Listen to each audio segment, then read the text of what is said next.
Hello everyone, कसे आहात सगळे?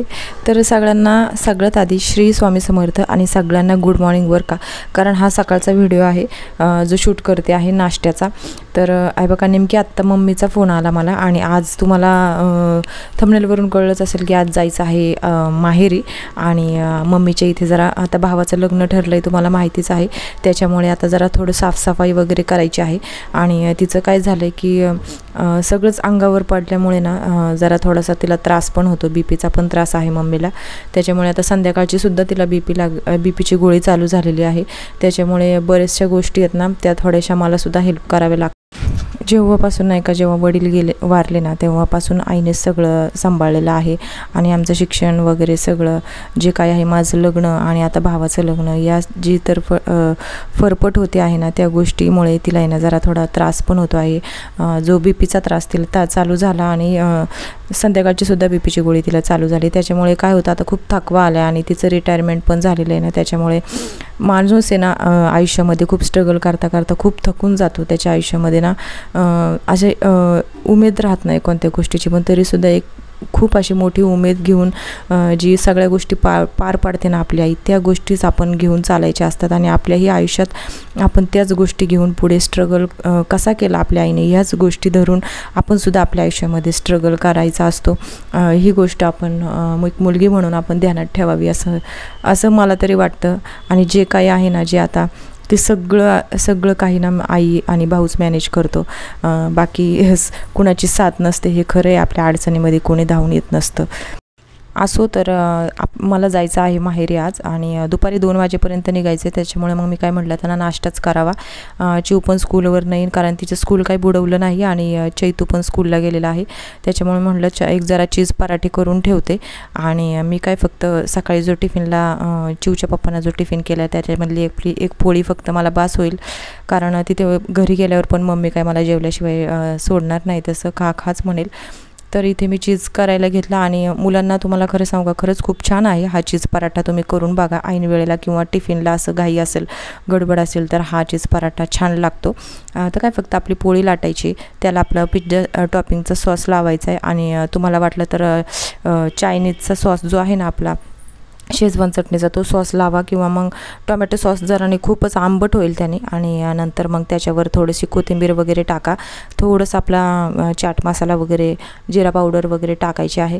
आणि नंतर मग चीज चांगलं स्प्रेड करायचं. आणि चौकोनी पराठासुद्धा खूप छान वाटतो मुलांना, असं वेगवेगळ्या आकाराचं बनवलं. तुम्ही त्रिकोणी पराठासुद्धा करू शकता. आणि हे सगळं तुपामध्ये करायचं आहे आपल्याला, तेलामध्ये नाही, कारण तूप हे मुलांना शरीराला चांगलंच आहे, हाडांसाठी बळकटी देतं, कॅल्शियम वाढवतं. आणि बघा तुम्ही, खूप छान असा पराठा झालेला आहे.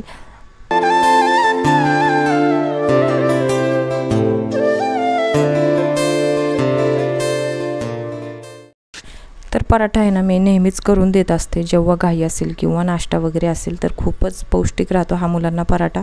तर तुम्ही हे ट्राय करून बघा एकदा. आणि चला मग आपण खाऊन घेऊयात आणि नंतर निघायचंच आहे. थोडाफार पसारा आवरला. हे जे आहे रंगपंचमीचं, चिऊचं जे तिचं महत्त्वाचं आहे, ते मला म्हणाले की पुढच्या वर्षीसुद्धा मी तेच यूज करणार आहे. थोडंसं गळतं आहे, मग ते पॅकेट आपण तसंच मी पॅक करून वर ठेवून दिलं, कारण खाली ठेवलं असतं तर तिने पाण्याने आणखी खेळली असती. म्हणजे थोड्या छोट्या मोठ्या ज्या गोष्टी आहेत ना, त्या सगळ्या पॅक करून ठेवल्या, लावून ठेवल्या. मग चैतन्य ही स्कूलवरून आला आणि नंतर मग पराठा वगैरे खाऊन टी व्ही बघता बघता झोपून गेला. आणि मग माझं हे जरा आवरावर थोडा पसारा वगैरे चालूच होतं.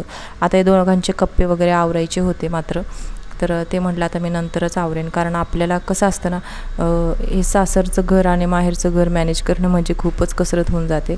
तर त्याच्या अंगावरसुद्धा मी पातळ आता हे टाकलेलं आहे. मुलांची खरंच आता उन्हाळ्यामध्ये खूप काळजी घेणं गरजेचं आहे, कारण खूप आता उन्हाळा वाढलेला आहे. आणि जेवढं होईल तेवढं मुलांना ना वॉटरचं इंटेक जे आहे ना, ज्यूस वगैरे बाहेरचं देण्यापेक्षा ना सब्जाचं पाणी वगैरे देणं खूप गरजेचं आहे.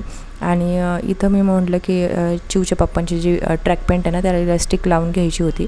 तर म्हटलं जाता जाता तेवढं तरी काम माझ्याकडून होईल. पण काय झालं, ऐन टायमाला मशीनने धोका दिला आणि ही मशीन काही चालनाच अजिबात, पुढेच चालना. तिचा पॅन्डल पण चालना आणि हँडल पण गोल फिरत नव्हतं. मी सगळं चेंज करून बघितलं, दोरा वगैरे व्यवस्थित लावून पाहिला.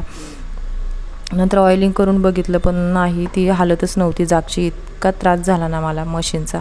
आणि त्यात मी म्हटलं आता मला क्लास जरा थोडासा जॉईन करायचा होता 1-1.5-2 महिन्याचा डिझाईनसाठी, कारण माझा ऑलरेडी झालेला होता. पण खूप ब्लाइंडमध्ये गेले मी, कारण खूप गॅप पडला आणि त्याचं माझ्याकडे काहीच नव्हतं प्रूफ जेणेकरून ते बघून आपल्याला करता येईल असं. आणि यूट्यूबवरनं पाहायचं म्हटलं ना तर खूप शॉर्टमध्ये दाखवतात. मी 1-2-3 व्हिडिओ पाहिले, एवढं काही डीपमध्ये आपल्याला कळत नाही, कारण मी पाहिलेलं आहे त्याच्यामध्ये. आपल्याला जेवढं प्रॅक्टिकल नॉलेज जेवढं मिळतं ना जास्त चांगलं, तेच खरं आपलं नॉलेज असतं, जे पाहण्याने आपल्याला मिळत नाही. आणि खरंच काही जण आहेत ना त्यांचं पूर्ण डिटेल नॉलेज आपल्याला देतच नाही आहेत, असं वरच्यावर फक्त सांगतात, मध्ये काही स्किप करून टाकतात.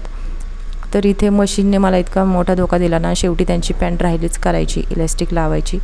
आणि नंतर मग सासूबाईंना पण सांगितलं, पण त्यांच्याकडून पण काही झालं नाही. त्या म्हणल्या मी ऑइलिंग वगैरे करून ठेवते नंतर आणि मग बघू. चिवच्या पप्पांना नंतर मग त्यांनाच मशीन खोलायला लावायला सांगावं लागेल.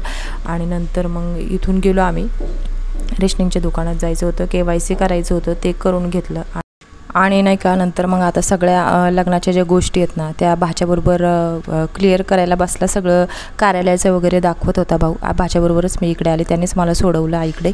आणि नंतर मग इथे चिवला पण काय बोर होत होतं, मग लगेच आल्या ड्रॉइंग करायला घेतलं. आणि तिचे कलर वगैरे मी बरोबरच आणले होते. आणि मुलांना कसं ना दुसऱ्या ठिकाणी आले ना की त्यांना बोरच होत असतं, मग ते कुठलंही घर असू दे, कारण सध्या आता मामाचं लग्न होतंय. मग नंतर मग बाकीच्या गोष्टी आल्या.